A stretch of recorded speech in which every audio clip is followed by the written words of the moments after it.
Terima kasih pemirsa Anda kembali bersama kami dalam segmen Market Buzz, segmen yang akan mengulas sejumlah informasi terupdate dan juga rekomendasi seputar pasar modal. Indeks harga saham gabungan atau IHSG ditutup anjlok di atas 1% dan kembali meninggalkan level 7.700-an. Dan pemberat datang dari saham PT Barito Renewables Energi Tbk atau BREN menjadi penekan terbesar yang mencapai 19,8 poin.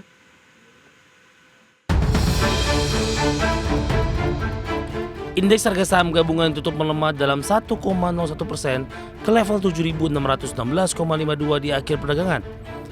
Bahkan secara intraday, IHSG sempat menyentuh ke level terendah di level 7.598,469 di perdagangan sesi kedua. Catatan ini membuat lagi-lagi IHSG tak mampu untuk bertahan di level psikologis 7.700. Hanya satu indeks sektoral yang berhasil selamat ke zona hijau, sektor kesehatan yang naik 0,36%. Indeks sektoral dengan pelemahan terdalam adalah sektor teknologi, turun 3,04%.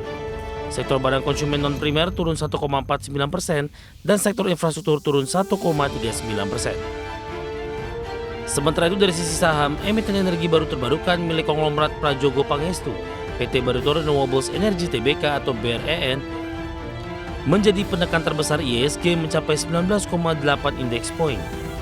PT Bank Mandiri Persero Tbk atau BMRI sebesar 11,7 indeks poin dan saham telekomunikasi PT Telkom Indonesia Persero Tbk atau Telkom sebesar 7,2 indeks poin.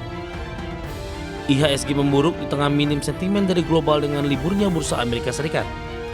Sementara itu kabar kurang menggembirakan dari dalam negeri, di mana data terbaru di Purchasing Manager Index atau PMI Manufaktur Indonesia di Agustus menunjukkan kontraksi untuk 2 bulan beruntun di 48,9 dari 49,3 di Juli lalu. Posisi PMI manufaktur saat ini juga merupakan yang terendah sejak Agustus 2021. Ambruknya PMI manufaktur ini memicu kekhawatiran karena manufaktur banyak penyumbang ekonomi dan menyerap tenaga kerja.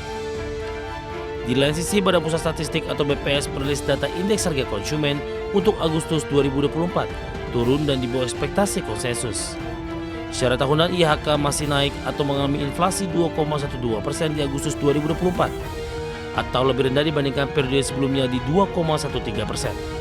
Namun secara bulanan, IHK turun tercatat mengalami deflasi sebesar 0,03%.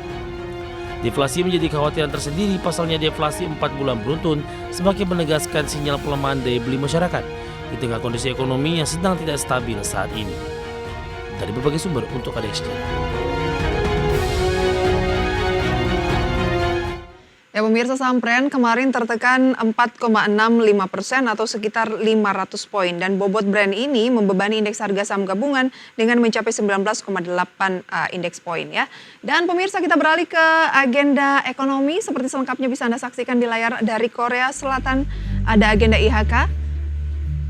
Selanjutnya pemirsa, dari Amerika Serikat ada indeks manajer pembelian atau PMI Manufaktur Amerika Serikat. Dan dari emiten pemirsa ada DPS dividen tunai dari IKBI atau IKBI dan juga ABBA. Ada agenda RUPS, Wiko juga RUPS dan tadi ada Games juga ya, DPS dividen tunai. Selanjutnya pemirsa, dari update bursa Asia melihat bursa global yang cenderung turun cukup dalam. Asia juga kompak bergerak di teritori negatif pada update pembukaan pagi hari ini. Nikkei Jepang turun dalam pemirsa hampir 4%. Straits Times Singapura hampir 2%. Kospi 2,5%. Hang Seng Hong Kong 0,23%.